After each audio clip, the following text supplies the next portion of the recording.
Hello mga savings, welcome for another video. So ang di-discuss natin is yung Maya Landers credit card. So nag-apply ako 12 days ago.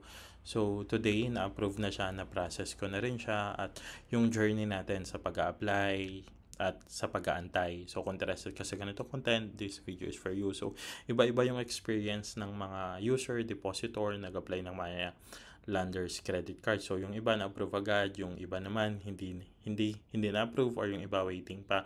Pagdating naman sa process time ng pag-approve, depende rin. May mga nababasa ko, yung iba matagal, months, yung iba naman saglit din. So yung journey natin ang di-discuss natin in this video. So start na tayo. So yun nga, so quick lang to. So ito, 12 days ago nag-apply ako, nagbayad ako ng 500 pesos para dun sa membership and yung initial membership, tapos may kasama na siyang Maya card. And then only digital bank with credit card partners with Landers. Tapos three way to apply siya is one is via Maya. May link agad sa Maya nun. And then second is yung sa Landers website, pwede kayo mag-sign up doon. So dalawa yung card na mare-receive nyo, Landers and Maya Landers credit card. Tapos sa iba naman nagtatanong kung nag-expire kumbaga yung membership kapag card na gamit mo. Yes, nag-expire siya 1 year, pero yung card until 2028 yung sa akin so 3 years, 4 years yung validity. And then yung pangatlong way naman is yung sa mga nagbabahay-bahay or sa mga booth na nag-a-apply. So and then, ito naman, yung voucher niya kasi is ito. 1%, 2%, 3%, 4%, 5%. So, kung magtataka kayo, ang lagi lang nila ina-advertise 5%. Kaya lang yung 5% dapat maka 50,000 accumulation ka muna bago siya maging 5%. Ngayon, kapag below 20,000, 3% lang siya yung kumbaga yung groceries. Pero later discuss din natin. Tapos kapag naka-above 20,000 ka, saka siya magiging 4%. Yung everything naman is 1%, and then yung dining niya, everywhere din, basta dining is 2%. So, kung mapapansin nyo dito, so sample Landers Grocery, ako mga savings typically, spender talaga ako sa grocery. Siguro sa grocery, nakaka 30 to 40k tayo monthly.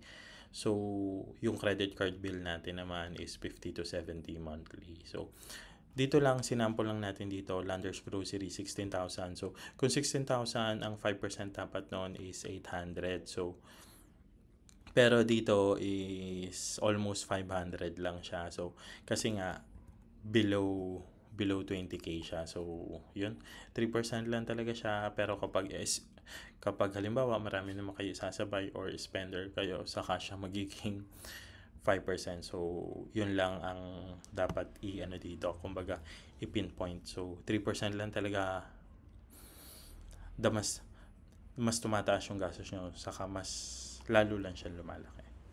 And then, tinesting naman natin yung dining. So, sa dining, wala namang cap na ganun. Basta, makaka 500 kayo one voucher, which is magagamit nyo sa Landers lang.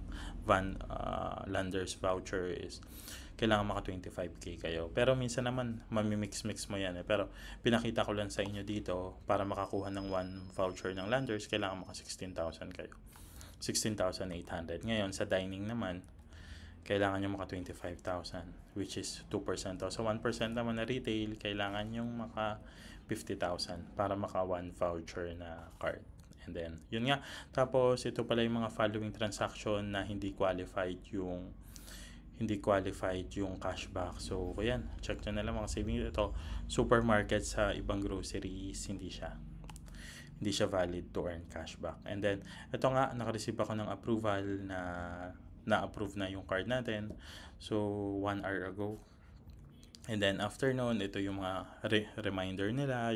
Ito nga, your Lander credit card is ready. Congratulations, we finalized your application. Make sure your app is updated to the latest version. Once updated, go to the card section, enter medyo mahaba yung fill upan dito mga saving. Tapos, some reminders lang, make sure your personal information is same in both your Landers and membership and Maya. Pay any outstanding Maya credit and loan, tapos yung terms and condition apply. Tapos let's go, and then klinik ko lang yan, let's go. And then ang kaganahan dito is makakapili ka ng cut-off time. So yun nga, Ako, in-screenshot ko lang yan, pero nakadepende pa rin siya kung ano pinili ko. Pero ano ba mas gusto nyong cut-off time mga ka-savings? So, nasa sa inyo na yan. And then, yan. Tapos, napakaraming finilapan. And then, nakalagay dyan, we are preparing your credit card. Use your online card now. So, after mo mag-fill up ng napakadami, limang page ata yun. Next.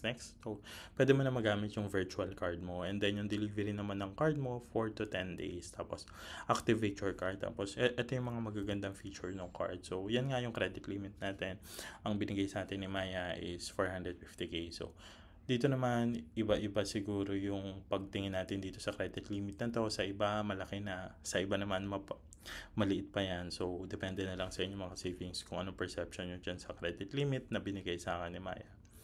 And then yun nga, ang kagandahan dito is masiset mo yung limit tapos madi-disable mo rin. Ako normally yung ibang mga card ko, kung may option para ma-disable yung online payment saka foreign transaction, i-disable natin siya. So, yun yung magandang feature dito kay Maya. So, sure na hindi siya magagamit online.